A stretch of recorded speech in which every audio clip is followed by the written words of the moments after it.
Narito ang programang totoong-totoo, Tambayang Mocha at Drew. Programang magliliwanag ng ilang mahahalagang mga issue. Tambayang Mocha at Drew. At ngayon, narito na sila upang maghatid ng saya sa bawat Pilipino. Mocha Uzon at Drew Olivar sa programang Tambayang Mocha at Drew sa DWIZ. Yes! Isayaw mo, Drew! Ganyan. To the left. To the right. Yes! Magandang tanghali po mga katambay, mga kasosyo. Ito po ang Tambayang Mocha at Drew. Ako po si Mocha Uzon. Kasama ko po si... Mocha Uzon Part 2. Drew Olivar. At syempre, Attorney Trixie Cruz Angeles. Magandang hapon. Yan, Yes. saya-saya parang reunion ito. Oo nga. Ayan, na-miss ko po kayo. Sobrang na-miss. Oo. Talaga Saan ka bakla? ba nagpunta? Ang dami nga bakla. Ang daming marami ako ibabalita. I-update ko kayo. Sobrang busy ka, madam. No? Ayun, di ba nga, nag-guest po natin yung ating mga lumad youth nung nakaraan, di ba? At yun, kaya ako nawala, pinuntahan natin sila sa kanilang mga tribo. Yes. At natutuwa sila dahil nga narating natin yung lugar na yon. At naintindihan ko na po ngayon kung bakit sila nagpunta dito sa Maynila para ilabas yung hinaing nila na inaabuso sila, ginagamit ng CPP-NPA.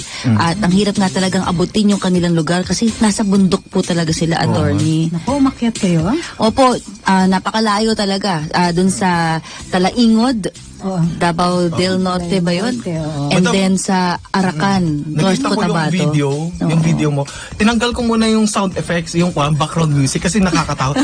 Tinignan ko, nakakatakot. Pa rin, oo. Madam, parang ang tapang mo. Ay, nagmana ako sa'yo. Ay.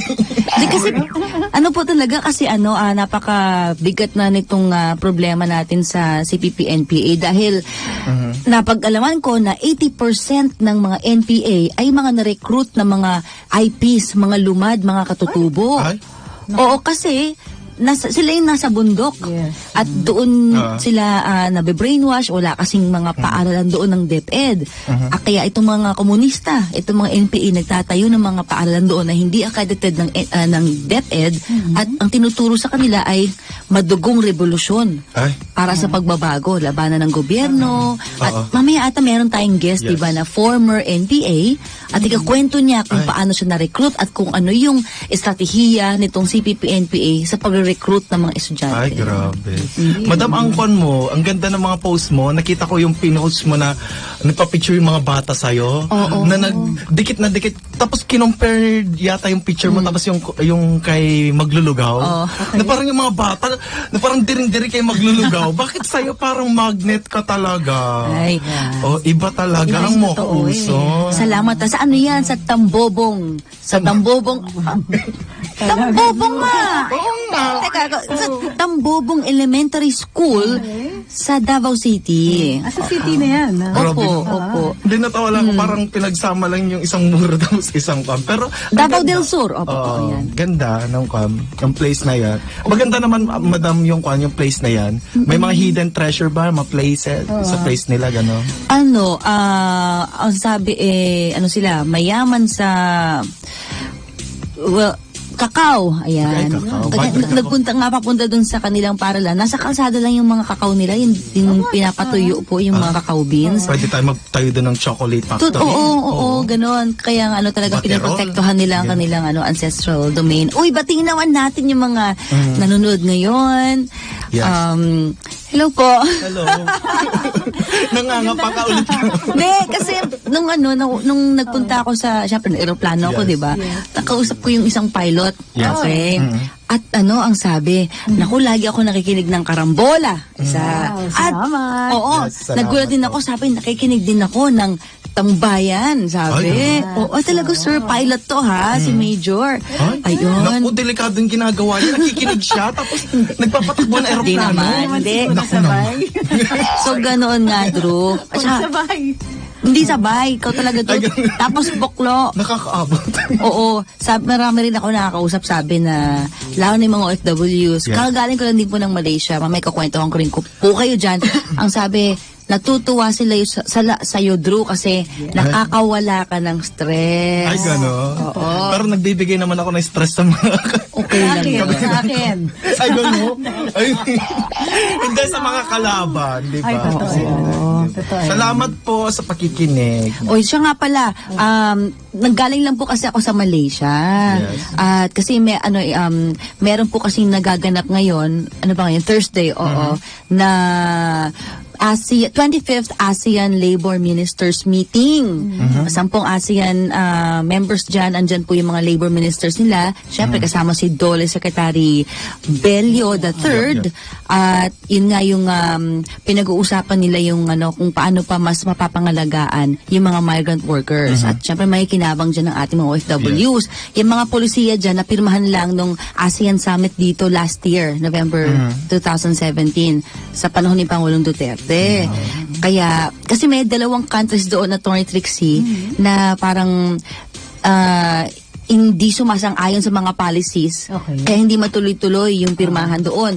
Kaya ang ginawa ni Sec Bello, pinuntahan niya ito. Actually, Indonesia yung isa. Okay. Tapos Malaysia rin yata yung isa. Hanggang sa nagkapayagan na. Yan. Syempre siguro, di ba? Diplomacy, Si Sec Bello, syempre, alternative ego yan ni Presidente. Yes. Kaya kung tinanggihan nila si Sec Bello, parang tinanggihan nila si Presidente Duterte. So long story short, dahil sa political will ng ating Pangulong Duterte, napirmahan na itong mga polisiya sa pangangalaga ng ating mga migrant workers dito sa ASEAN. Ay, madam, meron na namang issue.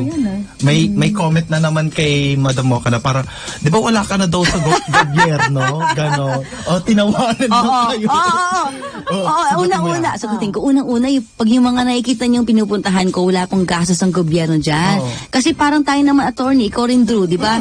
Nagsimula naman tayo bilang volunteer. Oo. Hanggang ngayon, kahit wala tayo sa gobyerno, nagvo-volunteer tayo. Parang ngayon, you're acting PCOO ASIC ngayon, Drew. Kasi nagpapalaganap ka ng mga good news na hindi ka binabayaran. Di ba? Information dissemination. Tony Trixie. Ganyan. So, tuloy-tuloy lang tayo. Like lang yung gusto ko eh.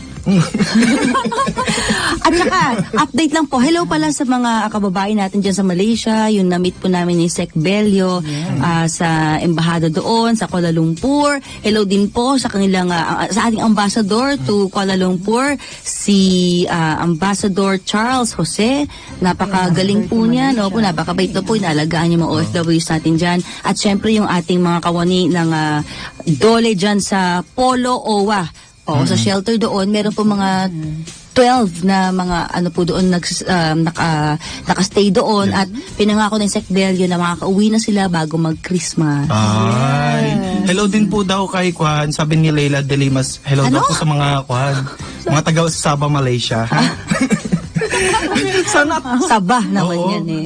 Sana madam yung mga nasa Sabah, Malaysia din ng mga Pilipino mapauwi na rin. Oo, inaayos na rin yan. Inaayos na. Of course. Siyempre, importante dyan ang DFA. Oo, kasi meron na.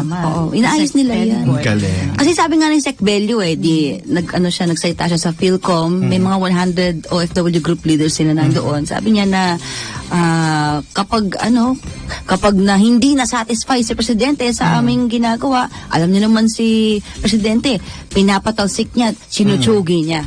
Kaya binabantayan talaga. Ay, grabe. Ayun. Ano na update sa'yo, Bakla? Ay, gusto mo ng Kwan? Yun ang aaway sa'yo dati. Sino? Yung si Mariel De Leon. Gusto mo ba? Hindi ko alam eh. Ano bang balita? Ewan ko, yung beauty queen na yan. Maipasok ko lang talaga. Sabi niya, yes, I am thankful for my past pageant journey because I wouldn't have had the opportunities I've had if I didn't win Binibining Pilipinas International. But I've closed that chapter in my life. Wag yun na akong guluhin. Ano na siya? Sabi niya. Ano nangyari? Na parang wag daw siyang itag na kwan daw siya. Beauty queen daw siya. Na parang, ang laki ng problema niya. Tinatag ba siya? Tinatag daw siya. Bitter si Bakla kasi hindi nanalo ang madam ng kwan. Top 10. Diba? Dahil sinasabi niya dati na parang, ano ba yung mga pinagsasabi Kailan ba ginanap yung pageant? Matagal na? Matagal na. Ay, kasi binibring up mo pa eh. Hindi, bring out ko lang talaga na parang sinasabi niya dati sa'yo na wala kang nagagawa, ganyan. Tapos, as a beauty queen, may ginagawa, dapat makialam siya sa ganito, sa mga problema ng bansa. Nasa na siya ngayon? Anong ginagawa niya? nasaan na ngayon si Madam Mocha? Anong ginagawa ni Madam Mocha? Tumutulong sa lumad. Eh ikaw, nasaan ka? Lumalamon. Itong mukhang buksingerang to. Hoy! Kasosyong Drew, yung paano mo, yung dugo mo, passion mo. Kasosyo tayo ngayon. Correct. So, yun lang yung issue ko ngayon. May hugot ka. Oo, inis na inis talaga mga DDS dyan. Madam na parang, yung parang ang baba-baba ng tingin niya sa'yo. Pero, napatunayan mo na madami ka talaga nagawa. Napatunayan mo na madam ka talaga. Ay, thank you. Ang naisip. Oo nga. Salamat ako dun sa mga nag-welcome kay Mocha sa Yes. Malaysia. Ay, opo. Sa Kuala Sa Lumpur lahat ng po. nag-alaga sa kanya kasi at least in one piece na siya bumalik. Salamat. Oo Dito na nga. siya ngayon. Ay, attorney, alam nyo, grabe. Saan man ako mapunta, laging sinasabi, nakikinig kami ng karambola. Ganyan. Sabi ko, ay, hindi po ako sa karambola. Kako naman. Ayun. Hindi, nakikinig din kami ng tambayan. Yung kasama mo si Drew. Tapos, yun nga, nawawalan ang Nakikinig lang pero hindi nanonood. Aray. Ano na? Ano nangyari sa'yo? Ala, nag-lockjaw. Seryoso ba yan? Okay, si Drew po ngayon nakanganga. Nag-lockjaw po. Alo. So, may ganun pala talaga. Hello, Drew, ano nangyari? Sige. Okay na po siya, nag-lockjaw siya. Sobrang tawa. Yun po Opo. yun. Ay, binabati ko pala yung nanay ko. Hello, mother. Si Dr. Estrelita Uson. Hello po. Good afternoon po. Nawala tuloy ako. Hindi ka naman nag-dead eh. Okay. Okay na. Nabalita po, nag-lockjaw back na. Headline yan bukas. Okay. Bakla, nag-lockjaw. Madam, ang balita ngayon si Kwan nakulong na guilty daw po yung 3 pulis dahil doon kay Kian de los Santos. Yan. Pero interesting Okay. yung pagkabalita dyan ha, kakatawa. Paano po? Yes. Kasi, although nandun sa diary, wala siya sa headline. Siyempre yung headliner, yan. Yung mga pumatay, pumaslang kay Kian de los Santos, guilty na, hinatulan na daw ng Korte Suprema. Pero doon din, sa same decision, unang-una, pinatunayan na walang tanim ng ebidensya. Ano ibig sabihin nun? Eh, may recovered na droga. Ay. So, hindi innocent victim ito. So, Ay. diba? So, nagdodroga? Malaking bagay yan. No? Pangalawa, pagka inaral natin to in light of yung ICC case natin, isa ito sa patunay na umaandar ang sistema. Correct, ng ating justice system. At saka, walang EJK. Kasi, ang mga pulis, ang tawag natin sa kanila ay state agents. So, ang mga galaw nila are on behalf of the state. Presumed yun. Kaya lang, in this case, dahil pinakulong sila, hinatulan sila, nag-trial sila at nahatulan sila ng guilty, maliwanag na hindi sila sumusunod sa anumang policy or walang polisiya na pumatay ng mga drug suspects or kahit na sino, walang state policy dito. So, in all, good news pa siya. Of course po. At saka patuloy po ang paglilinis dyan sa hanay ng ating mga kapulisan, di ba? Ayun nga po. Ay, siya nga pala, binabati ko lang po si Bay Matumpis. Ayan yung nag-guest po natin na Lumad IP Youth Leader. Oo. Hello, Bay Matumpis. Nanood po sila ngayon sa Kamusta po? nasa Davao po sila. Ayan po. So, abangan niyo po yung video na i-upload ko na. Ang na-upload ko lang po yung kay Dato Gibang Apoga, yung legendary Manowo chief na talaga nakipaglaban na para ipagtanggol ang kanilang ancestral domain laban sa illegal logging. Kaya lang, ito ay sinamantala ng mga CPP, NPA at ginamit itong kanilang grupo, yung salugpungan, si Dato Gibang, laban naman sa gobyerno. Yun. So, naku, basta ang dami ko napuntahan na abangan po niyo yung mga video na nakilala po natin yung ating mga Lumad, IP Youth, at saka mga leaders, tribal leaders. Pabati din, nanonood si Francis. Ay, Francis Manalo. Hi, Francis! Ay, sis! Yung kapanalig ko yan. Yun. Hi, So, Francis. siya, pang mayaman Thank niya you na for kaibigan. watching. Pang Lapit na malinis. birthday Di ba? niyan. Hi, sis. Ayan. And speaking of mga pulis, madam, nakikita naman talaga natin na ginagawa talaga ni Sir Albayalde lahat para, di ba yung mga reklamo natin sa mga kapulisan natin dati na madaming mga ganitong pulis, tapos na yung mga issue sa drugs. Ngayon, ito namang mga pulis na nirereklamo nyo dati, inaayos niya yung mga nagbebenta, may mga pulis na mga nahuli, attorney na, nagbebenta ng mga pampasabo, ganyan, yung mga rape, na parang talagang tinutukan talaga niya, madam, na, ayan na po, na parang ayaw nyo pa yan, na nagtratrabaho na si Sir Albayalde. Hindi ako nagpapakasip-sip pa, para hindi ako makasuhan. Ayaw nga pala. Oo. Kaya NCRPO Chief Lazaro. Pero kitang-kita naman talaga na kahit yung nababalita na sila tinutuloy pa rin niya yung trabaho para lang talaga maging malinis, mawala na talaga yung mga katiwalian dyan, mga scalawags dyan sa mga kapulisan natin para maibalik ulit natin ang respeto sa mga kapulisan. Nenay! Thank you. Love it. Di ba kasi nga Attorney Trixie, kasi di ba nakita ko yung in-interview si PNP Chief Albayalde ng isang si Maris Umali ata. Sabi, bakit daw mas mataas ngayon ng kriminalidad? Yung mga sumbong, ganyan. Oo, may chart. Bakit 2018 mataas ang ganito, mataas ang ganyan, rape ng ganito, ganyan. So, ang sabi lang ni PNP Chief, kasi naglakas loob na ang mga mamamayan na magsumbong. Kaya, so tumaas ang reported. Ay, tumaas ang reported crimes. Kasi dati, nangyayari na yan, pero hindi nire-report. Kasi wala naman silang malalapitan, natatakot. Kaya, yun yung sinasabi ni PNP Chief. Kasi, nagtiwala rin na. yan kasi nag-real numbers So, in 2017, lumabas yung first batch ng real numbers on crime rates, ang tinatawag natin na index crimes reports. So, ito yung mga violent crimes, murder, rape, mga robberies, etc., hold-upping, mga ganyan.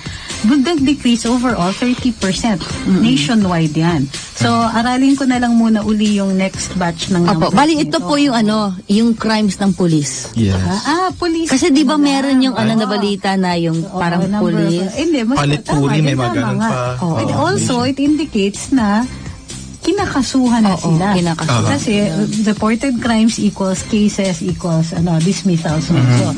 Kaya nga din, ang nakita kong ibang numbers ay record high ngayon dun sa pagtatanggal ng mga pulis dun sa nag-i-increase din. Ibig sabihin kasi mas maraming nagre-report, mas malaki yung chances na matatanggal yung mga tiwali nating law enforcers para hindi naman nahahawa yung mga matitino. Oo, dahil maraming matitino dyan. At sinabi nga ni PNP Chief, kung may reklamo, ireklamo natin. In fact, di ba nga po, merong kamamatay lang po na police, senior inspector. Si nakikiramay po kami sa pamilya po ni mga naiwang pamilya po ni PSI Manuel T. Taytayon Jr. Condolences po sa pamilya. Dahil Rest in po, peace, sir. yun nga, yung merong drug by bust at napatay po itong pulis na ito. Yun nga yung masakit po, hindi ba? Ginagawa na po ng lahat ng PNP. Yung protektahan tayo, at the same time linisin yung kanilang hanay. Tapos merong programang probinsyano na sisiraan itong buong ahensya. Usap na sila. Mabuti. Ay, gano'n? Pinromote pa rin. Hindi kasi may attorney, nag-usap na sila. Pahanapin mo ngayon. Sila sa Krame. Mabuti. Tapos nagkamayan na rin sila. Sabi ng parehong hanay na at least nagkakaintindihan na sila dun sa punto de vista ng PNP at naiintindihan na ng mga scriptwriters at saka ng mga producers ng programa kung bakit meron hinanakit sila. So pinakita naman na ganitong episodes. So hindi lang ito isolated episodes dun sa ang probinsyano. Yung tinatawag nating overarching storyline masyadong madiin dun sa PNP at saka parang pinalalabas na sobrang laganap sa loob. May nakausap nga po ako, attorney, sa Libakaw, Aklan. Medyo dulu-duluhan na yun kasi meron silang bay sa Parada Festival. Yung mga parada ng mga bamboo raft na sa river, doon pinapadaan yung mga kalakal. Libakaw, Aklan. Doon pinapadaan yung mga kalakal, mga katutubo natin, mga yung abaka, ganyan. So ang sabi ng isang pulis doon na na-interview ko na yun nga, na nakakalungkot dahil lahat ginagawa na nila para malinis ang hanay nila. Tapos, mababagsak pa yung moralidad nila dahil nga dito sa moral, dahil nga dyan sa probinsyano. Pero kung inaayos na yan, sana po. Kasi lahat naman tayo makikinabang dyan eh. Kapag mataas ang moral na ating kapulisan, sinusuportahan natin, mas lalong gaganahan sila na protektahan tayo at Totoo yan. pagsilbihan po tayo. Speaking of matitino, ayan, meron po talaga matinong mga pulis. Kwento ni PO1 Rogel Mazo, nagpapatrolya sila sa barangay San Roque sa bayan ng Calatrava, nitong umaga ng Lunes, November 26, nang makita nila ang lolang 89 anyos na lola na naglalakad patungo sana sa senior citizens building para makuha ang kanyang monthly allowance mula sa gobyerno. Pulis binuhat ang lola na hirap maglakad. Salamat po, mahal Tapos namin binalik kayo. pa yan, diba? May mga pulis talaga tayong matitino. at Marami, mga- mas oo, madami. Mas madami. Yung nababalita lang kasi, yung mga tiwali. Kasi, syempre, lumalabas sa media, Pero tandaan din natin yung lagay ng mga pulis. Unang-una, nakasalalay buhay nila. Yes. Nakasalalay na papahamak sila. Lalagay talaga nila sa peligro yung mga buhay nila. Tapos at the same time, malapit din sila sa kaso. So minsan, may huhulihin sila, mamaya sila na yung kinakasuhan. Tapos, mas stricto sa kanila. Siyempre, dahil bukod sa civil service rules, mas stricto yung nire-require na conduct dahil pulis sila. So, kaya marami kami nang dinidefend na pulis kasi kawawa sila, sobrang kawawa. Gagawin lang nga nila yung trabaho nila, may kaso pa sila ngayon. Tapos sasabihin pa ni Kiko, attorney, na parang, Kiko ba yun, na dapat, para mas kapani-paniwala, dapat may mamatay na pulis kapag may mga operation. Grabe. Di ba may Oo, ganun sinabi siyang niya yan sinabi niya dati. dati?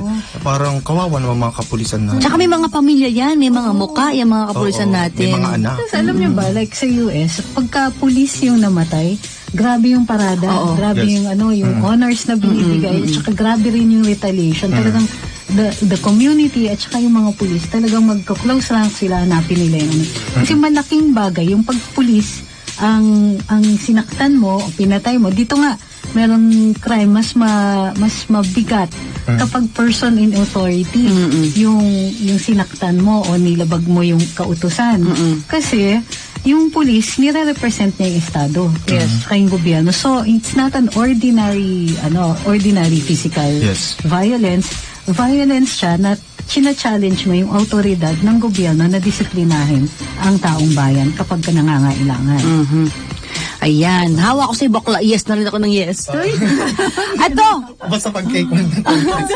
Sorry. Hindi na Andito na po yung ating guest. Magandang Ayan. hapon, ma'am. Tumutok po tayo dahil napakaganda ng ating pag-uusapan ngayon. Siya po ay nag-viral sa Facebook at hindi po nila inaasahan na magiging viral ito. Kaya po naisip natin na imbitahan po sila dito para po ikwento yung kanya na pagdaanan. Ma'am, di ba kayo po ay dating na-recruit po sa NPA? Tama po ba? Ayan po. So ma'am, magpakilala po muna tayo para sa ating mga listeners. Mga nakikinig po ngayon. Ako po si Cathy na dati. Na-recruit ako sa Ateneo de Naga University when I was a first-year student sa Ateneo de Naga University sa Naga City. Ang nag-recruit muna sa akin isang front organization, yung Alliance of Students Against Tuition Fee Increase or Alyansa ng mga tuition fee. And kami yung mga kauna-unahang kabataan na binuo nung in-establish na yung League of Filipino Students. So that particular situation na nag-join ako ng isang front org, yun yung nag-propel sa revolutionary life ko, quote-unquote. I cannot call them revolutionary ngayon. Hindi sila revolutionaryo, bandido kami noon. So, I hate to call them and myself a revolutionary. So, ang mga revolutionaryo ay sila Bonifacio. So, yun po, hanggang sa Ilang taon tumagal po ako sa kayo hukbo ng 10 taon, 2 buwan, 11 araw. 10 taon? 2 buwan at Ilang taon po kayo na-recruit? I was only 13. Wow! oh, ganun Child kabata po soldier? talaga. 13 anyos po. Tapos, so, na-recruit First kayo ng year college front po ako organization. Ano po yung ginagawa niyo nung una? Ano na po, yung karanasan ko na po. Nung ako na po yung nagre-recruit.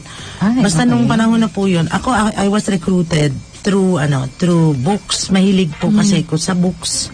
So, aside from the fact na ang siguro sa akin nagtulak, parang nung orientation po kasi namin sa college, sa Ateneo kasi ma-orientation ng first year po. So, parang doon na kami sa forum, nagsabi yung facilitator, do you have any questions? Sa Ateneo po kasi Spokening Dollar yan sila dyan eh. Mas Iron Air. Hanggang ngayon po. Iron Up Air. to now po, nagturo kasi ako eh. Oh my God. So, Up to now. the moment you step your foot inside Ateneo, you cannot speak Tagalog na. So, parang Spokening Dollar na yan dyan. Kaya ayaw ko dyan eh. So, yun po, orientation. Ako po yung una nagtaas ng nagtanong. So, do you have any question? Taas ako. Sabi nung facilitator, can you please stand? Sabi ko, nakatayo na po ako. Maliit na bata ako. Yun. Tapos, pinapunta po nila ako sa gitna. So, siguro, wala rin naman po sigurong intensyon yung facilitator na insultuhin ako. But I felt insulted at that time. Kasi parang yung tanong nila sa akin, college ka ba? Parang yun yung sa akin, yung nagtulak sa akin, sabi ko, patutunayan ko sa inyo college student ako. So, lahat ng nag-recruit sa akin, kinaangan ko. Eh, hindi ko alam na yung dalawa pala doon, kanila pala. Okay. So, ang intent lang pala talaga is dalay. Kasi hindi naman po sila nagre-recruit ng bata, mananatili sa baba. May 4 na katangian ng bata. Malakas ang pangangatawan, bukas ang isipan. Yan, ginagamit namin ang teorya ng blankong papel ni Mao Zedong. So, ano yung premise ng theory? Mas madaling magsulat kesa sa magbura. So, in essence, ang analogy niyan, pag nauna ako sa bata, nagsabi ko sa bata, nagpropaganda ako, bulok ang gobyerno, bulok na yan. It will take time for you to mature. And that happened to me when I was in the mountain. It took time.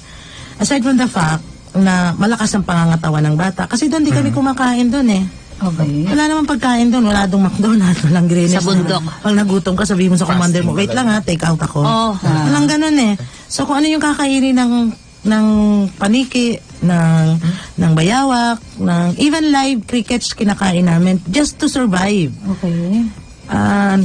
Naranasan kong uminom ng tubig na kulay green, may kiti-kiti pa. Just for the sake, kasi I believe them. Iyak ako. Para daw sa bayan eh. Pero nang nasa bundok ka na, parang tumatagal ako, I question the very principle tenets of the movement. Parang, kung para ako sa bayan, ba't ko pasasabugin ang tulay na dinadaanan sa bayanan? Kung para ako sa bayan, ba't ako nagre-recruit ng mga batang anak ng mahirap? Hindi naman ako galing, modesty aside, not for brag, hindi naman ako nagyayabang, hindi naman po ako galing sa mahirap na pamilya. Kahit papano, may perang nanay ko, may pera tatay ko, napag-aral ako sa isang eksklusibong paaralan. Para ako sa bayan, bakit sa halip na bantayan namin ang mga construction firm na gumagawa ng mga pagawaing bayan tulad ng tulay, eskwelahan, kalsada, bakit kinukutungan namin ito? At pag hindi nagbibigay, sinusunog namin ang mga heavy equipment. Wow. You will ask I asked that very same question when I was 10. Kasi hindi naman siguro nung bata ako, kasi nga, yun na nga po, mainit ang dugo ng revolusyon ko, no, na nananalaytay sa ugat. Believe lang ako kasi, ang nag-recruit sa akin matanda, 28 years old, estudyante ng civil engineering sa University of Nueva Cáceres, si Eleuterio Padregone alias Kajadi. So I believe him. Kasi 28, kumpara mo naman sa edad kong 13, ano bang malay ko? So, naniwala ako. Eh, yun, pag-akit mo sa bundok, wala na, ang layo nung tinuturo sa'yo, serve the people. Iba yung ginagawa ko. Sabi ko, anong serve the people to? Makikikain ka, dadapo ka sa bahay ng may bahay, magsasaka.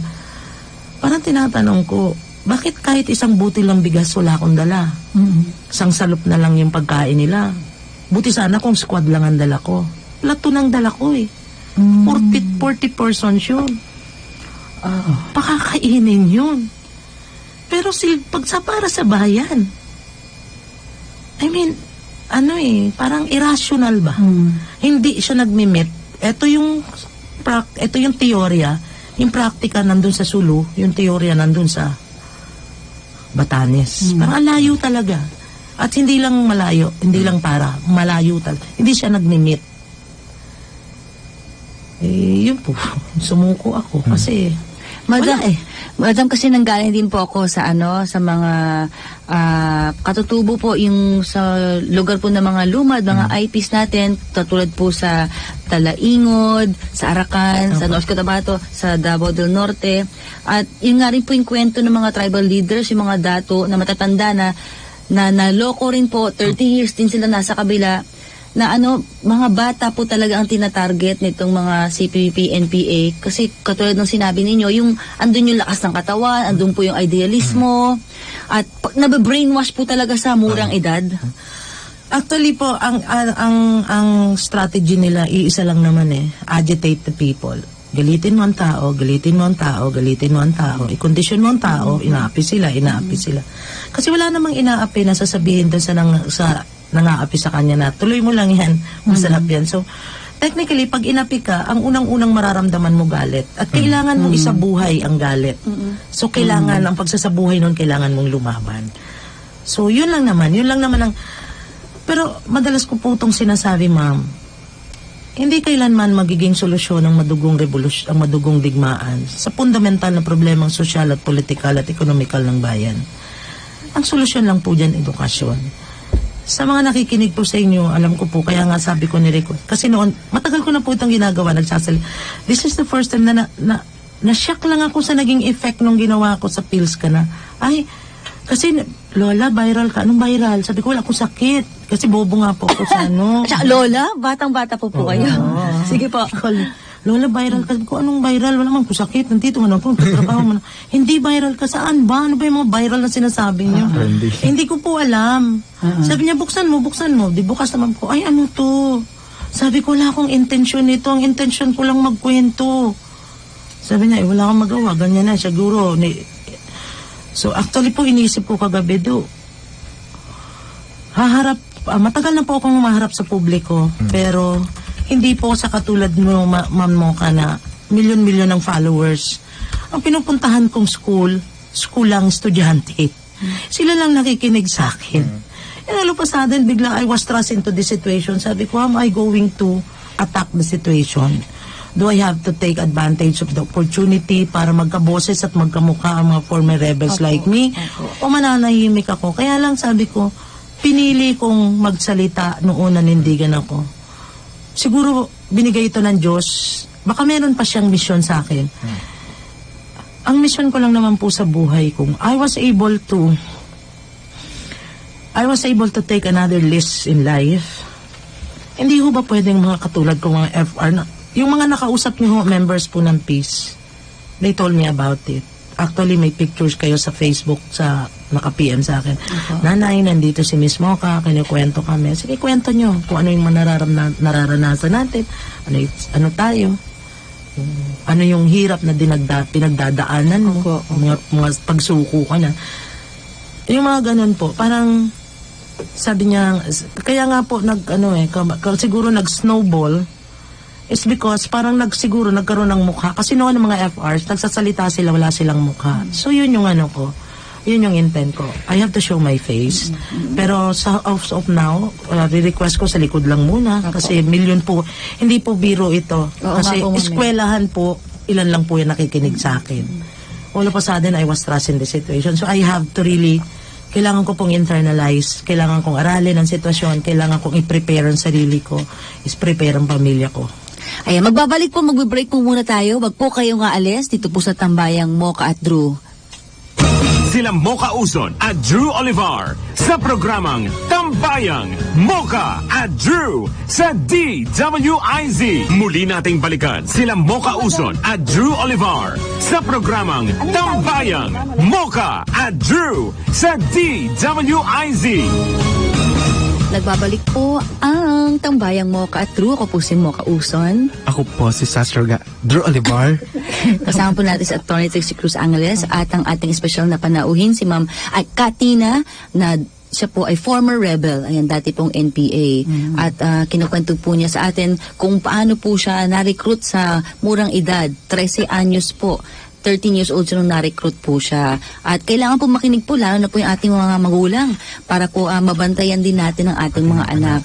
Yan, Ma'am Katina, yun nga po, sabi po ninyo, ang ginagawa nitong mga CPP-NPA, binibrainwash po ang mga kabataan, yung nilalagay sa puso nila yung galit sa gobyerno, na inaapi kayo. Ano po yung tumatak sa isip niyo na para lumaban po, yung nadala po kayo sa kanilang pang-brainwash? Actually, kung tatanungin nga po ako nung una kasi, tinanong po ako niyan sa isang info drive sa Central Colleges of the Philippines, dito po sa may Santa Mesa. Ba't ka ba umakyat? Ng bundok. Parang inisip ko nga, doon din po ako nagmuni-muni, ba't nga ba talaga ako umakyat? So nung parang nireflect ko, Ateneo po yun, wala kang makitang mahirap doon, puro mga kotse yun, mga konyo-konyo estudyante po dyan eh. So parang wala kang makita ng sinyales ng kahirapan sa loob ng eskwelahan kasi the aircon ng room, mga ganun po ba? Actually, ang ginamit po sa akin doon, no to tuition fee increase. At that time, sinigaw ko na po yan. Kaya nga pag nagle-lecture ako, hindi na kailanman bababa ang presyo. You just have to rationalize everything. Kasi yung bata, pag nirecruit ko po kasi yan, ma'am, ganito po yan. Pag naugnayan ko na yung bata, kasi una muna, invite namin yan sa orientation. Wala naman pong masama sa orientation. Uy, sama ka naman. Kasi di ba po sa college, may time po tayo na all organization can recruit students inside the school. Specifically, yung mga schools po na accredited ng school, yung mga ganon. However, pagka nandun ka na, legal naman yung organisasyon na sasamahan mo po eh. So, hindi mo isipin na may gagawin kayo ng masama. Di sama naman ako. So, I became a member of ASIL. So, I became a member of JAJA, Justice for Aquino, Justice for All. Eh, mga sabi ko nga ang daming dinala sa kumunoy ng JAJA na yan eh. Pati yung Atom, August 21 movement, chuba-chuba na yan. Hindi po kasi ako nag-isip noon. Ang umiral, kaya nga ang tanong ko, pag tinanong ang unang susundutin sa bata, hindi po isip. Ang tanong namin sa bata, hindi ka ba naaawa sa nanay at tatay mo, taon-taon na lang tumataas ang tuition fee. Pag yung sagot ng bata nakakaawa nga po, tutukan mo na yun. Kasi yung bata, nasundot mo na yung emosyon, sundutin mo lalo, galitin mo na siya lalo. Kasi nandun na umiiral na, emotions na yung umiiral niya, hindi na po intellect. Ayan na nga po yung nakikita natin sa mga kalsada, mga kabataan na ginagamit po. Na yung nga po yung mga isinisigaw nila dyan. Na kahit naman, I agree with you, Katina, kasi po nung nagpunta po ako sa Tumanding Elementary School, dito naman po sa Arakan, kasi ano po sila talagang sinakop ng CPP-NPA. At nagpapasalamat lang po sila kay Pangulong Duterte at dahil sa martial law, ay nagkaroon sila ng lakas na paalisin yung mga NPA doon. At ang sabi, ang ginagawa po nitong mga CPP-NPA, halimbawa, may sakit yung katutubo, bibigyan sila ng gamot. Sasabihin, ito, tingnan mo, hindi ka inaalagaan ng gobyerno, kami ang magbibigay ng gamot sa inyo. Ganyan. So, inaapi kayo. So, yun na nga po nahimok na po yung puso na oo nga, hindi kami inaalagaan ng gobyerno. Samantala yung gamot, hindi rin naman galing doon sa mga CPP-NPA. Kaya ginagamit nga po nila yung emosyon, yung galit ng mga marirecruit po nila. Kasi ang taong galit po, hindi nag-iisip. Irrational po yun ang taong galit. Irrational yan. So makakagawa ka at sa pagkagalit ka na, yung decision mo, diskaril na. And I decided na, sabi kasi nila, naniwala din po kasi ko noon na ang tanging paraan daw po para ma-resolve ang bayan, humawak ng arma. So after graduation, 1 week after graduation, pinatapos naman po ako kasi hindi naman nila ako scholar. Pero hanggang ngayon may scholar sila. And they are sending, I think, meron po silang scholar ngayon sa UP Diliman na nag-aaral ng law. Opo. Meron nga pong isang school sa Tagum, 300 yung scholars nila. Nagsisend sila kasi ito yung mga batang pwede nilang magamit. Yung bata po kasi, yan yung papasahan ko ng political leadership. Ako yung second in command eh. Dual leadership lang sa NPA, the guerrilla commander and the political commissar. And I was the political commissar. And I had to pass on the political leadership kasi later on I will get old. Yes. Tatanda yung mga yan. Ay, nako, kaya pala daang-daang mga kabataan ng kanilang nire-recruit. Ito nga po, Katina, yung pinanggalingan ko po, dito nga po nung pinuntahan ko po yung Talaingod, na interview ko po yung Salugpungan. Salugpungan Tatano po. Opo, na binuo po ni Dato Gibang Apoga para po labanan yung illegal logging noon. Tapos po, ginamit ito ng mga komunista, mga NPA, para galitin sila at lumaban sa gobyerno. So, 30 years po si Dato Gibang na nasa kabila. I know him. At opo nga, yung Salugpungan na may advokasya noon ay ginamit na po ngayon ng CPP-NPA para manghingi din po ng pondo sa NGO sa international community para pupondohan itong mga tinayong school nitong mga hindi accredited ng DepEd, at ang tinuturo sa mga paaralan, yung mga salugpungan schools, ay yung kung paano magbaklas ng baril, kung paano mag-alsa sa gobyerno. Tapos meron pa nga yung bata, babarilin niya mismo yung NPA, dadaplisan dito sa may balikat niya, tapos tuturuan ding itahi yung sugat na yon. So, ang ginawa po ni Dato Gibang at mga IP leaders, ipinasara po yung salugpungan dyan po sa may Talaingod. Siyempre po, ano po yan siyempre nagagalit po itong mga CPP-NPA, at sa ngayon may nangyayari po na kinukuha po nila yung mga bata doon. At nasa news na. Yun po. Nasa news na ba? Social media. Sige po, ngayon, nasa na po, recently lang po, may mga vans na meron pa nga mga representative dyan Oo, na kinakot po nila itong mga kabataan na ito. Hindi po natin alam kung saan nila dadalhin. So, yun po yung nangyayari ngayon. Yun lang po yung sinasabi ko na, kasi po, pag walang tao, walang puwersa. Tatlong pilang po yan. It's not about cause. It's not even about problems of 50 taon na. 50 years. 10 taon ng buhay ko, sinayang ko pa. 50 years. Pagbaba ko, nagulat ako. Kasi 10 taon, isang dekada, kala ko tapos na problema ng bayan. Pagbaba ko, ay ganito pa rin. So, ganun po ang ginagawa nila talaga sa bata. Kasi, bakit kailangan nilang bata? Pag puro matatanda ng hukbo, they will die a natural death. The movement, they will die a natural death. Kasi pag may edad na, paano pa makalaban yan? 45 years old, ayaw namin ng mga may edad. Kasi yung mga may edad, diyan ka lang sa kalsada, taga-sigaw ka lang, taga-recruit, taga-kuha ka ng pera, taga-kotong kayo dyan. Akyat natin yung estudyante, saka yung mga kabataang out of school youth. Kasi yan yung taga-balbag.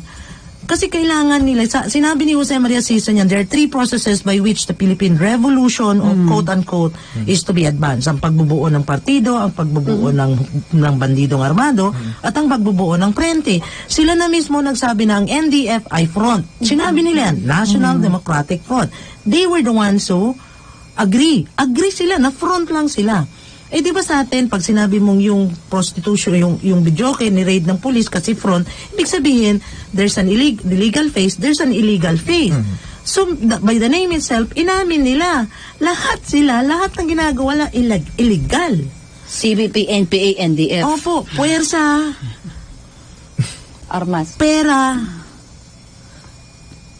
power. That's the 3 P's na gusto lang nila. I just don't know.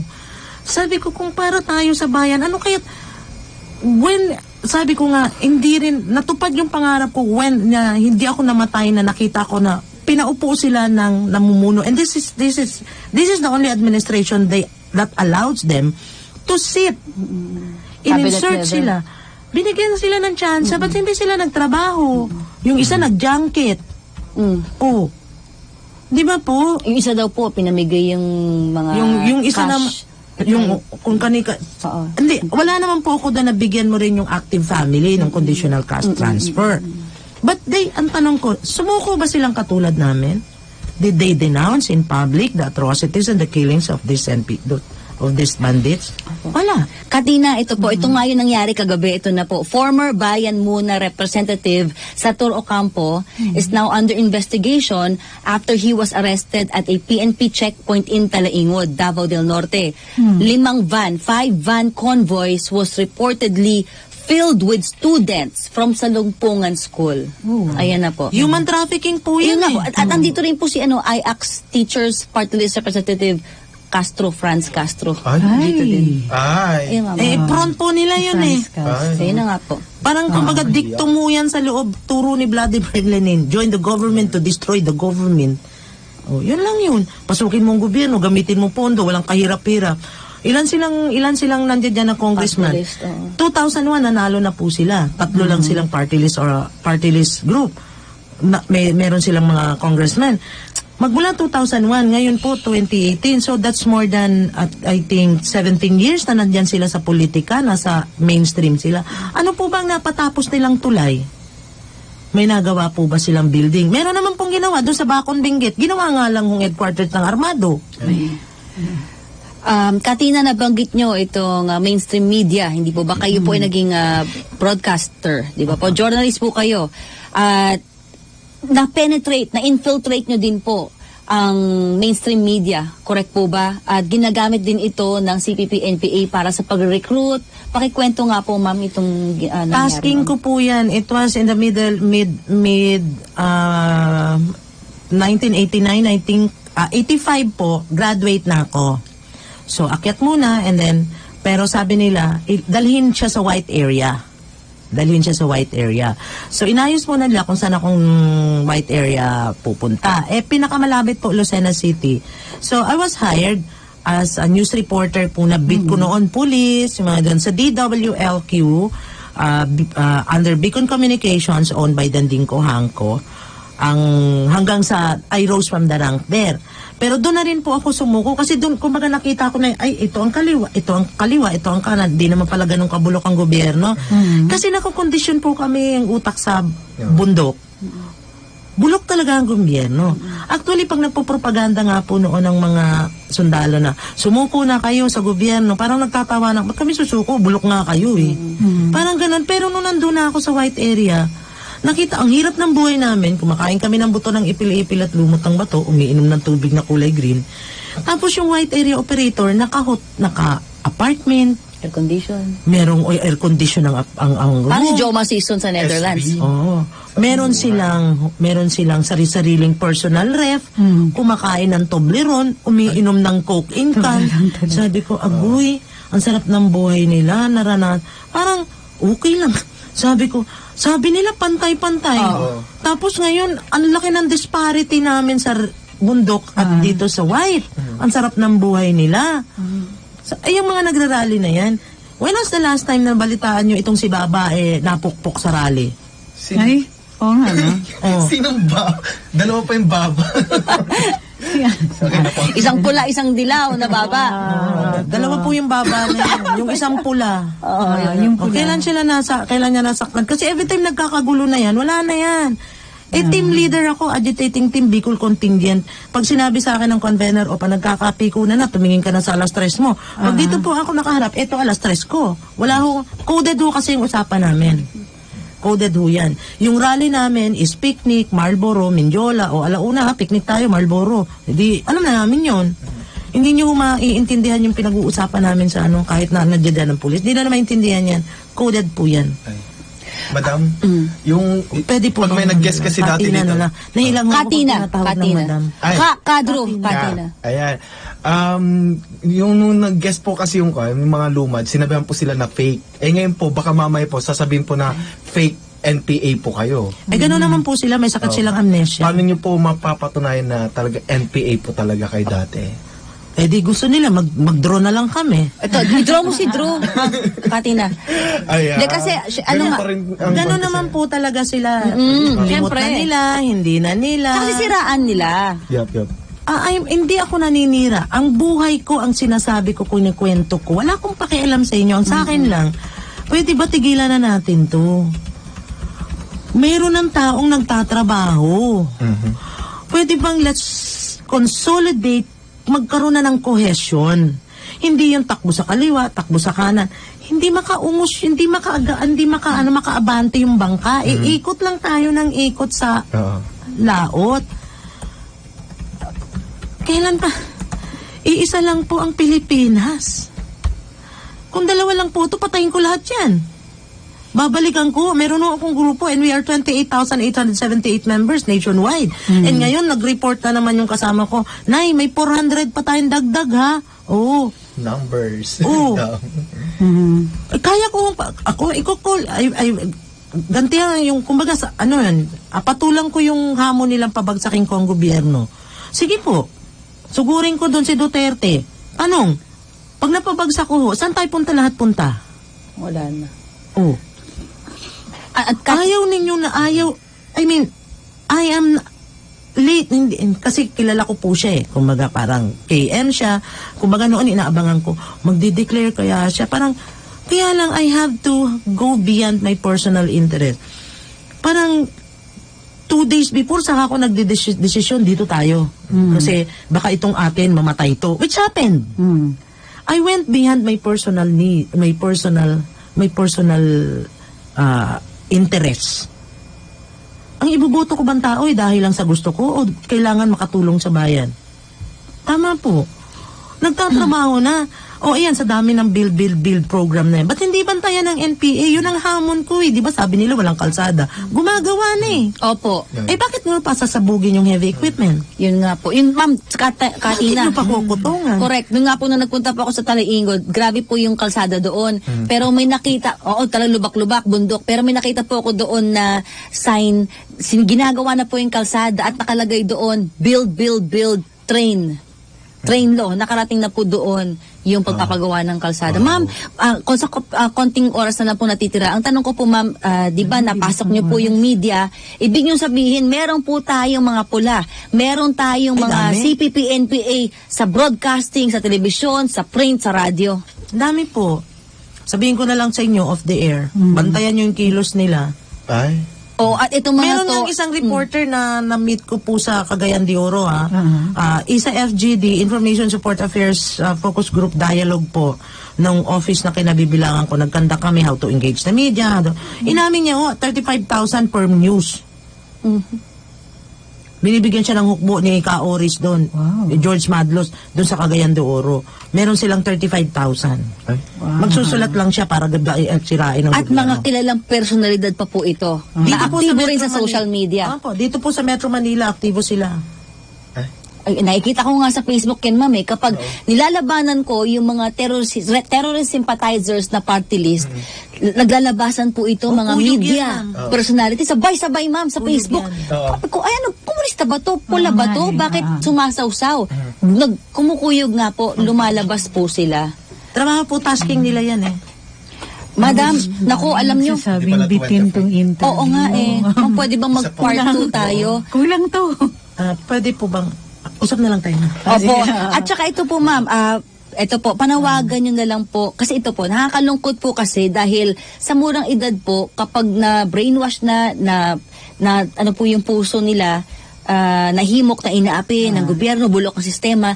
By the way, congratulations pala sa UP Maroons. Okay, congratulations. Thank you. Opo, ma'am. Hindi, ibig ko na sabihin, hindi naman po lahat ng nasa UP ay komunista. Hindi po. Pero mas marami pong matitino. Kukwento ko lang po kasi na naimbitahan po ako dati doon sa isang gathering po ng mga sabihin nating aktivista. Andun din po yung mga lumad na hindi ko alam kung ba't nila nadala doon. At narinig ko po yung speech ng isa sa mga estudyante doon. Ito po, ma'am, nalungkot po ako, ma'am, eh. Kasi ito yung right after ng SONA ni Pangulong Duterte at yung mga aktivista, si Baba na pula nga, sinabi mo, na pinapasok pa sa loob ng Malacanang para maayos ang usapan. Pero ito yung sinabi nung estudyante doon sa entablado. Sabi niya, kahit sino pa ang leader natin dito sa gobyerno, walang pag-asa ang Pilipinas. Kahit sino pa ang Pangulo. Ayan. Ma'am, nalungkot ako doon eh. So ano po ang payo nyo, ma'am, sa unang-una po sa mga estudyante po? Mag-aral muna sila. Ayan, tama. Capacitate muna nila sarili nila. Huwag silang makialam sa problema ng bayan kasi kaya na ba nilang tugunan ng problema ng bayan. Lahat nga ngayon puro nanay, tatay ang hingi. Pupunta lang sa ang point ko, you will never have the moral ascendancy to shout for change. Yun yung tinatanong ko lagi. Sino ba sa kanila ang hindi nagnakaw at nagungpit ng pera sa kanilang mga magulang o nagsinungaling man? Kung sa simpleng bagay na yan, sa sarili mong kadugo, naglalang sa'yo, nagdala sa'yo, niloko mo, paano pa tayo po? Hindi naman tayo kamag-anak ng mga taong ito. So, siguro ngayon, mag-enjoy mo muna yung kabataan mo. Enjoy mo muna yung kapag... Ako, I didn't enjoy eh. Kasi ngayon na lang po, sumuko ko, 23. Late bloomer po ako eh. Hindi, wala akong kilalang artista. Sabi, sino yun? May pumupunta. Si artista yan. Ay, sorry. May mga ganon. So, maraming pain na dami ko pala talagang pinalagpas. I-enjoy muna nila yung youth nila because there will come a time, ipapasa po naming mga matatanda ang pagpapalakad ng bayan sa kanila. Intayin nila yung pagkakataon na yun. Yan. Katina, mensahe niyo naman po sa ating mga kababayan. In fact, meron po nag-comment dito. Sabi po ni Arlene Kawata, Mamoka, pakisabi po kay Ma'am Super, nakakaiyak dahil matapang po siya. Ang prayers, dahan-dahan lumabas po. Ayan po, mensahe niyo na lang po, Katina, sa mga kababayan po natin. May ito na po yung pagkakataon na magkaisa tayo. May isang taong nagkukonsolida, nakikita ang trabaho. Let's go beyond our petty differences and bickerings. Let's have political maturity. Ako, nung una sa totoo lang, ayoko talaga. Pero, Pangulo mo yan eh. Alagaan mo. Sinong mag-i-steer sa atin? Sila? Saan tayo dadalhin? Sa bangin? Ay, excuse me, dumaan na ako sa bangin. Literal, nahulog na ako sa bangin. Ayoko nang balikan. At ito na yung pagkakataon na kailangan na nating magkaisa. Meron ng direksyon. Huwag nating sayangin ang tsansa. Sa mga magulang, please bantayan nyo mga anak ninyo. Pag nagpapaalam, alamin nyo sino ang grupo, saan pupunta, at mas as possible, wag ho kayong papayag pag out of school na. Ayan po. At siya nga po pala ito, dahil nga po si Katina ay former rebel, ang ginagawa nga ng ating Pangulo, kaya nga po maraming mga rebelde, mga NPA, ang sumusuko ay dahil may programa po si Pangulong Duterte para sa mga former rebels. Ito po yung tinatawag na ECLIP o yung Enhanced Comprehensive Local Integration Program. Meron na po dating CLIP na tinatawag. Pero yung ngayon, sa panahon ni Duterte, yung ECLIP, mas maganda po yung mga programa, mas malaki po yung benepisyo. Nakausap ko lang po yung commander po dun sa isang batalyon sa Davao. Ang sabi po ay may tinatayo pang training center po para sa mga former rebels kung saan sila magkakaroon din po ng mga livelihood projects, programs, at pangkabuhayan po, at bukod pa sa 50,000 pesos na financial assistance. Kasi po merong mga tao nagsasabi, bakit mabibigyan pa yung mga yan ng pangkabuhayan? Mga rebelde yan. Pero katulad po ni Katina, merong pong mukha, dati pong 13 years old na brainwash, na loko. Kaya po si Pangulong Duterte, ang tinitignan po ay yung katauhan po nung naging rebelde at binibigyan po ng bagong pag-asa. Yes. At yun po ang pinagpapasalamat namin. Marami na po akong mga kasamahan, peace members, yung kami po yung grupo na pumunta sa Malacanang, yung FR Tours.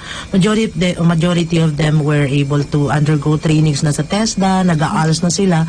Yung iba natanggap na rin yung kanilang mga At sabi ko nga, huwag sayangin yung pagkakataon. And yung female namin, nadala na nila ng Hong Kong para makita nila yung buhay. And sa ngayon po, sa awa ng Diyos na yun, may 400 nga pong bababa.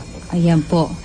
Maraming salamat po, Katina. Sana po may part 2 po kasi bitin po yung ating mga listeners. Ito mga CHR pa. Daming Pag-usapan tanong pa eh. Kontra madam sa dun sa Memorandum Order 32 na magde-deploy yung militar natin dyan sa mga may NPA na lugar. Oo nga eh. Na parang may death squad. Wala nang daw. kita po.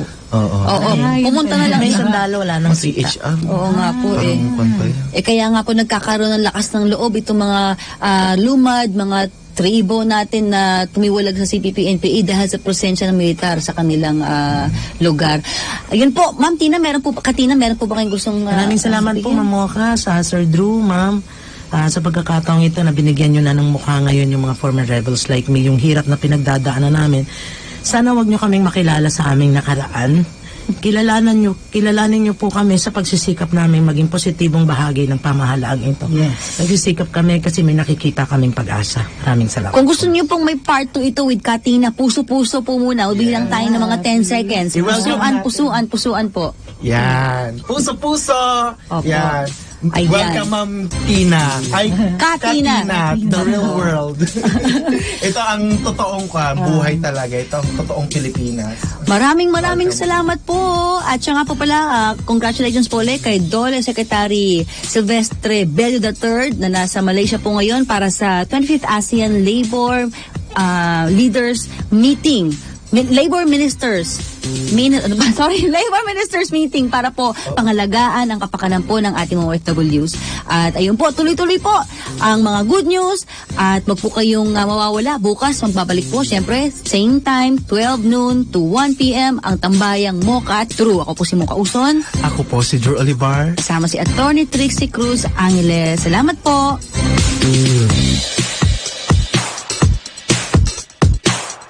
Sila Mocha Uson at Drew Olivar sa programang Tambayang Mocha at Drew sa DWIZ.